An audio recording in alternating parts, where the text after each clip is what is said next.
30 मार्च 2025 को वानखेड़े स्टेडियम में खेले गए आईपीएल 2025 के 12वें मुकाबले में मुंबई इंडियंस एमआई ने कोलकाता नाइट राइडर्स केकेआर को 8 विकेट से करारी शिकस्त दी। ये मुकाबला मुंबई के लिए सीजन की पहली जीत साबित हुआ, जो अब तक अपने दोनों शुरुआती मैच हार चुकी थी। दूसरी ओर कोलकाता नाइट राइडर्स, जो इस सीजन में एक जीत और एक हार के साथ उतरे थे, इसमें पूरी तरह से दबाव में नजर आए। मुंबई के गेंदबाजों ने शानदार प्रदर्शन करते हुए केकेआर को मात्र 116 रनों पर समेट दिया, जिसके बाद बल्लेबाजों ने आसानी से लक्ष्य को हासिल कर लिया। आइए इस रोमांचक मुकाबले के प्रमुख क्षणों पर एक नजर डालते हैं। मुंबई इंडियंस के कप्तान हार्दिक पांड्या ने टॉस जीतकर पहले गेंदबाजी करने का फैसला किया। यह निर्णय वानखेड़े की पिच को देखते हुए लिया गया, जो आमतौर पर बल्लेबाजों के लिए मददगार मानी जाती है। हार्दिक ने कहा कि उनकी टीम इस सीजन में पहली जीत की तलाश में है और घरेलू मैदान पर समर्थन का फायदा उठाना चाहती है। केकेआर के कप्तान अजिंक्य रहाणे ने भी कहा कि वानखेड़े एक शानदार स्टेडियम है और उनकी टीम पहले बल्लेबाजी करके बड़ा स्कोर खड़ा करने की कोशिश करेगी। लेकिन जैसे ही खेल शुरू हुआ, मुंबई के गेंदबाजों ने केकेआर की योजना को तहस-नहस कर दिया। केकेआर की बल्लेबाजी, शुरुआती झटके। कोलकाता नाइट राइडर्स की पारी की शुरुआत क्विंटन डी कॉक और सुनील नरेन ने की, लेकिन मुंबई के अनुभवी तेज गेंदबाज ट्रेंट बोल्ट ने पहले ही ओवर में केकेआर को बड़ा झटका दे दिया। बोल्ट ने चौथी गेंद पर सुनील नरेन को क्लीन बोल्ड कर दिया, जो इस सीजन में अपनी आक्रामक बल्लेबाजी के लिए चर्चा में थे। नरेन बिना खाता खोले पवेलियन लौट गए, जिससे केकेआर का स्कोर 2/1 हो गया। बोल्ट की स्विंग और सटीकता ने केकेआर के बल्लेबाजों को परेशान कर दिया। दूसरे ओवर में दीपक चाहर ने भी अपनी छाप छोड़ी। उन्होंने क्विंटन डी कॉक को आउट कर केकेआर को दूसरा झटका दिया। डी कॉक, जो एक बड़े स्कोर की उम्मीद लेकर उतरे थे, मात्र 5 रन बनाकर आउट हो गए। चाहर की गेंद पर डी कॉक का शॉट हवा में गया और हार्दिक पांड्या ने आसान कैच लपक लिया। 2.3 ओवर में केकेआर का स्कोर 23/2 हो गया था और मुंबई की टीम पूरी तरह से हावी नजर आ रही थी। कप्तान अजिंक्य रहाणे और युवा बल्लेबाज अंगकृष रघुवंशी ने पारी को संभालने की कोशिश की। दोनों ने कुछ अच्छे शॉट्स खेले और स्कोर को आगे बढ़ाया। रहाणे ने बोल्ट के खिलाफ एक शानदार चौका जड़ा, जबकि रघुवंशी ने चाहर के ओवर में लगातार 2 चौके लगाकर दबाव कम करने की कोशिश की। रघुवंशी ने इस मैच में सबसे ज्यादा 26 रन बनाए, जिसमें 16 गेंदों पर 3 चौके और 1 छक्का शामिल था, लेकिन उनकी ये पारी ज्यादा लंबी नहीं चल सकी।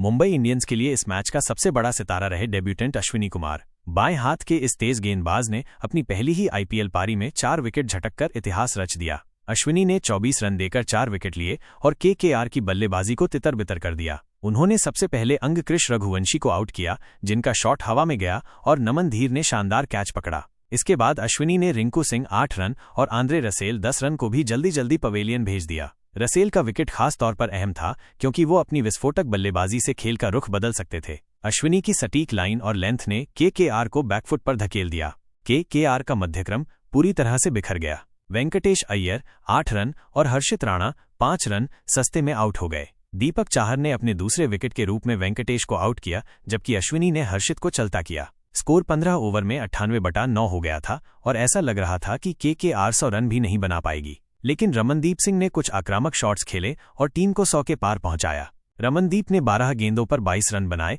जिसमें 1 चौका और 2 छक्के शामिल थे। हालांकि मिचेल संटनर ने आखिरी ओवर में रमनदीप को आउट कर केकेआर की पारी का अंत कर दिया। संटनर ने अपने 4 ओवर में 17 रन देकर 1 विकेट लिया और उनकी गेंद पर रमनदीप का शॉट हार्दिक पांड्या के हाथों में गया। केकेआर की पारी 16.2 ओवर में 116 रनों पर सिमट गई, जो इस सीजन का सबसे कम स्कोर था। मुंबई के गेंदबाजों, खासकर अश्विनी कुमार और ट्रेंट बोल्ट, ने शानदार प्रदर्शन किया और केकेआर को दबाव में रखा।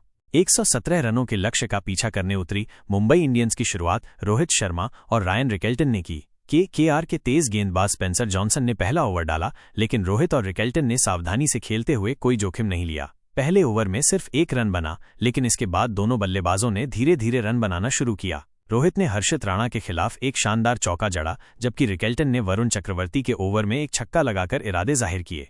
पावर प्ले के 6 ओवर में मुंबई ने 45 रन बनाए, बिना कोई विकेट गंवाए। रोहित और रिकेल्टन की साझेदारी ने टीम को मजबूत शुरुआत दी। रोहित ने 25 गेंदों पर 35 रन बनाए, जिसमें 4 चौके और 1 छक्का शामिल था, जबकि रिकेल्टन ने 20 गेंदों पर 28 रन जोड़े। दोनों ने 60 रनों की साझेदारी की, जिसने मुंबई की जीत की नींव रखी। रोहित के आउट होने के बाद सूर्यकुमार यादव क्रीज पर आए। उन्हें वरुण चक्रवर्ती ने एलबीडब्ल्यू आउट किया, लेकिन इसके बाद सूर्यकुमार ने अपनी आक्रामक शैली दिखाई। उन्होंने 18 गेंदों पर नाबाद 42 रन बनाए, जिसमें 5 चौके और 2 छक्के शामिल थे। तिलक वर्मा नाबाद 12 के साथ उनकी साझेदारी ने मुंबई को आसानी से लक्ष्य तक पहुंचा दिया। सूर्यकुमार ने आंद्रे रसेल के ओवर में लगातार 2 चौके और 1 छक्का लगाकर मैच को 12.5 ओवर में खत्म कर दिया। मुंबई ने 8 विकेट से जीत हासिल की और अपनी पहली जीत दर्ज की।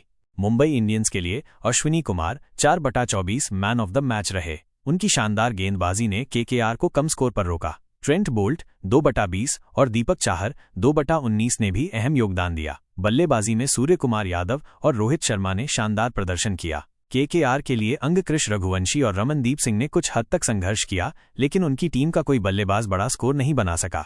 ये जीत मुंबई इंडियंस के लिए एक टर्निंग पॉइंट हो सकती है, जो अब तक सीजन में संघर्ष कर रही थी। दूसरी ओर केकेआर को अपनी बल्लेबाजी में सुधार करने की जरूरत है। वानखेड़े में खेले गए इस मुकाबले ने एक बार फिर साबित किया कि मुंबई अपनी गेंदबाजी और बल्लेबाजी के दम पर किसी भी टीम को हरा सकती है।